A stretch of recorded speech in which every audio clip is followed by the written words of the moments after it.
But coming up, Paul Stanley's Fine Art Tour is headed down south into Fort Lauderdale. Next Friday the 3rd at Wentworth Gallery at Seminole Hard Rock, where we plan on going to. And then Saturday the 4th from 6 to 8 at the gallery at Boca Raton at the Town Center Mall. Then in February on the 24th and the 25th in Maryland and Virginia. I can talk about it, but I think our next guest can talk about it even better. I hate the word legend.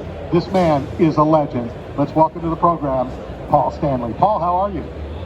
I'm smiling right now.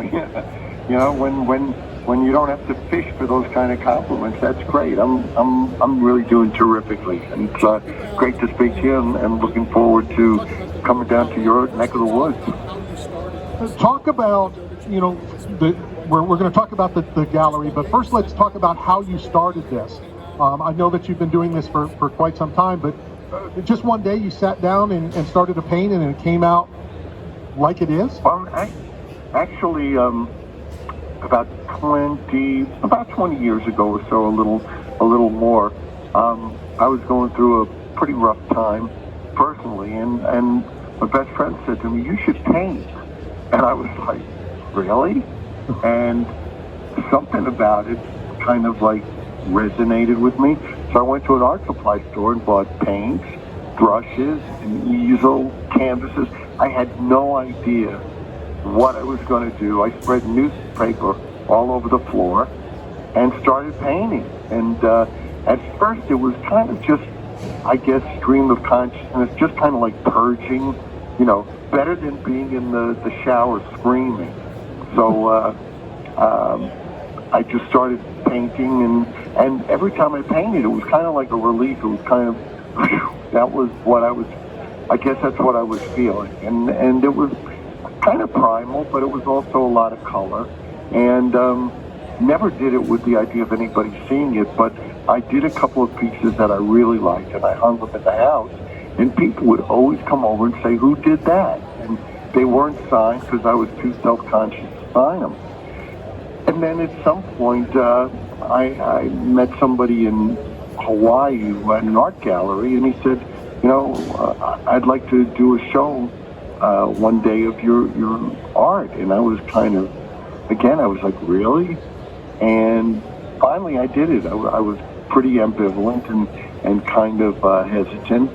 I did it, and people took home paintings, and I was amazed. And that really was the start of it. And since then it's grown into something I never, ever, ever could have imagined. It's to say it's massive is pretty much a pretty apt description of what's happened in the last 20 years, certainly the last 15. What was that first painting of? The first painting I did was a portrait, a self-portrait. I figured if I'm going to paint things, maybe I should know the painter. And I painted a self-portrait, and lo and behold, people knew it was me. You know, maybe if people had said, "Who's that?" I would have stopped. but I did a portrait of myself, and I guess it was successful. And from there, I just never stopped, and it's been just tremendous. I'm right now. I'm at the studio painting. That's what I do most mornings, at least. After I drop somebody at school, there's 3 that are still in school, so I do daddy dropping duty in the morning, and then head to paint. I'm sure it's similar in a way of writing a song, but how do you decide, well, today I'm going to sit down and I'm going to paint whatever? I mean, it's a great question.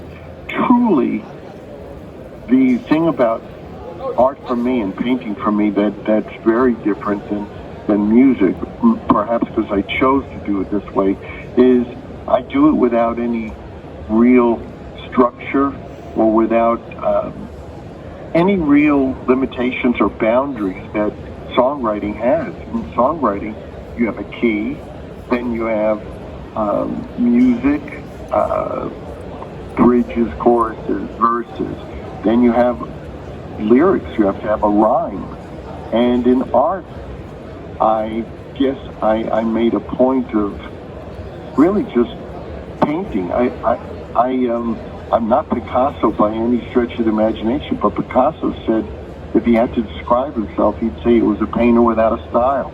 I don't want to have a style. The only thing that will connect all my art together is exploration and bright colors. Everybody who sees my work says, wow, you're great with color. And maybe it's because I don't know anything about color relationships, the things that you learn when you're formally trained, primary colors and secondary colors. I don't know any of that. I just paint. And the only thing I'm trying to do and will continue to try to do is express myself without any boundaries or limitations or expectations.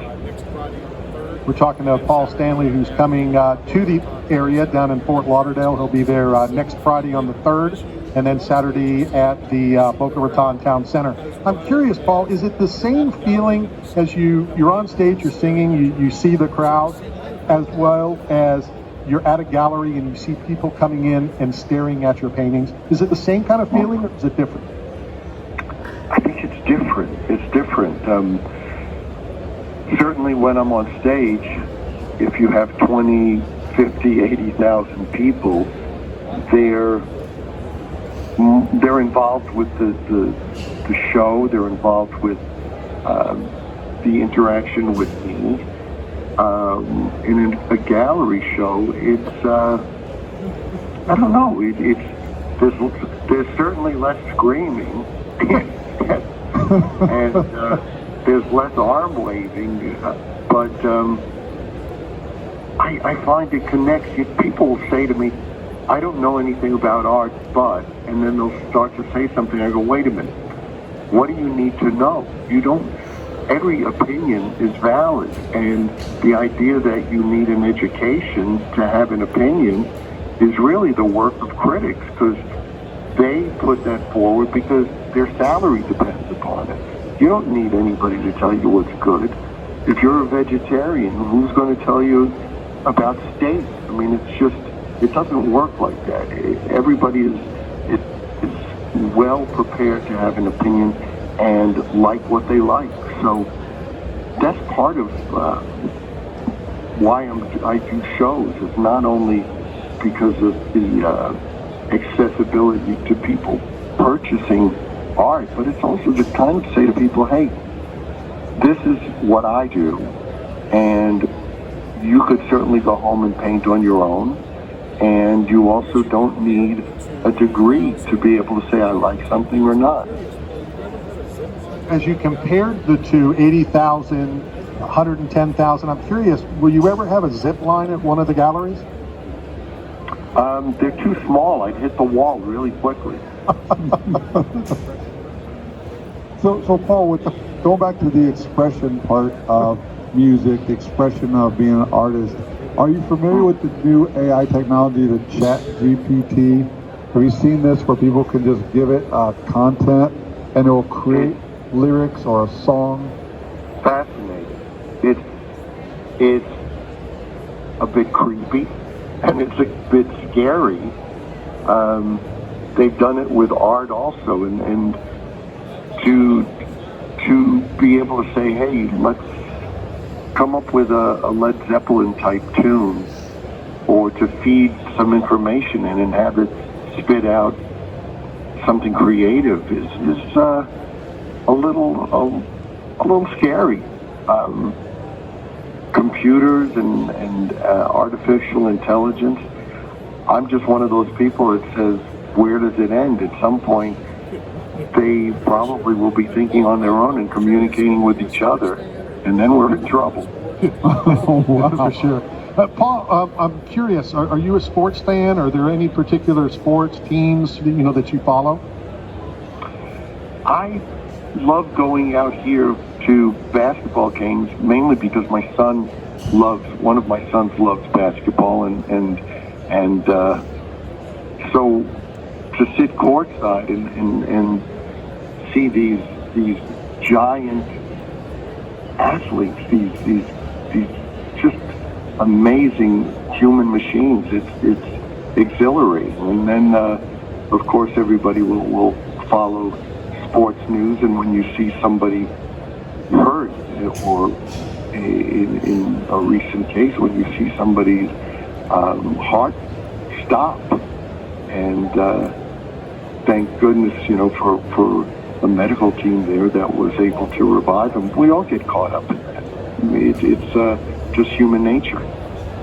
Hey, Paul, so we're broadcasting live from the PGA Golf Expo in Orlando currently. So how's your golf game? Is it something you enjoy? Is it a game you ever played? And I still have trouble getting the ball through the clown's mouth or under the windmill. Well, you get the free game. If you get that ball in the mouth, you get the free game. The buzzer goes off. I know, and I'm going to keep trying. But I have close friends who are rabid, avid golfers, and more power to them.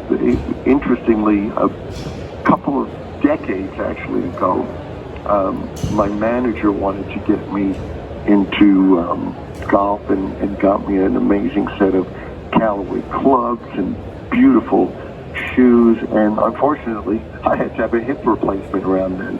So the clubs sat long enough that now they're antiquities. Technology just takes it so much further. I can tell you a great story that I was once, we were on tour, and we were in Scotland, and lo and behold, somebody says, the oldest clubhouse and the oldest, holy ground is right here. So I wound up at, the hallowed ground there, and I walked in with a date I had at the time, and a bunch of guys who looked like they just crawled out from under a bus, and we walked in, and everybody, just stopped. It was like that old commercial where everybody stops to hear what some expert has to say about finances. Everybody dropped their spoons, and somebody said, "Can I help you?" And I said, "Well, we want to golf." And first they said, "Well, you can't golf looking like that." So I said, "Okay, we'll buy clothes." So we bought clothes there, and we looked like, escapees from a mental hospital. We had a cardigan, and shoes with tassels, and hair coming out everywhere, and caps. And they gave us one of the golf pros, and we went out, and it truly looked like a lunatic asylum. People trying to hit balls and clubs flying up in the air. What was that, St. Anthony's? Is that what it is? Yes. Yeah. So I'm sure they have our picture up now at the door to make sure we never get past it again. Let me ask you this, Paul. As you're working on, let's say, whatever the piece is that you're presently working on, how long will it take to complete before that ends up in the next tour? Good question. Interesting, because people always equate time and money. In other words, if something takes 20 minutes, is it worth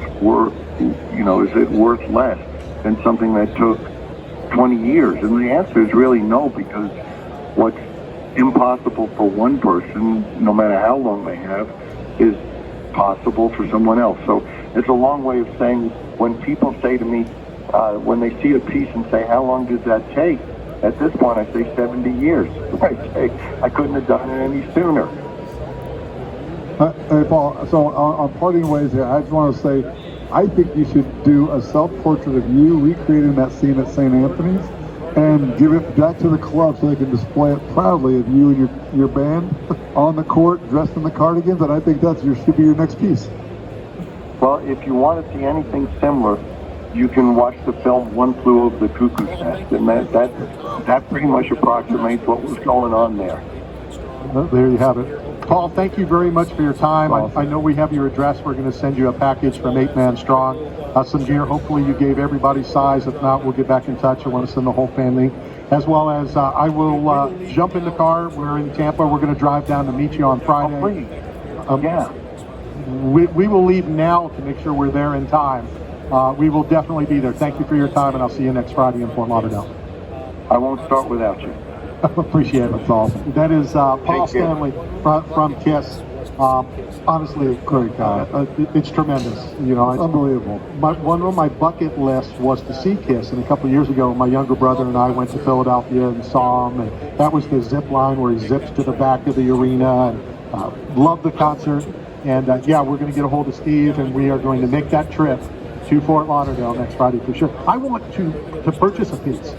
Now, I know that I can't purchase the crazy ones. You know, they've gone for tens of millions of dollars. But, you know, there's prints, there's stuff like that. And if you go to his website, paulstanley.com, not only will you see the tour, but you'll see some of these pieces. And he's right. When you looked at that picture of Paul Stanley, you knew it was Paul Stanley. You know, we've talked about bobbleheads. Somebody would send me a bobblehead. I'm like, who is it? Right. Who is it up? Of course. You know, and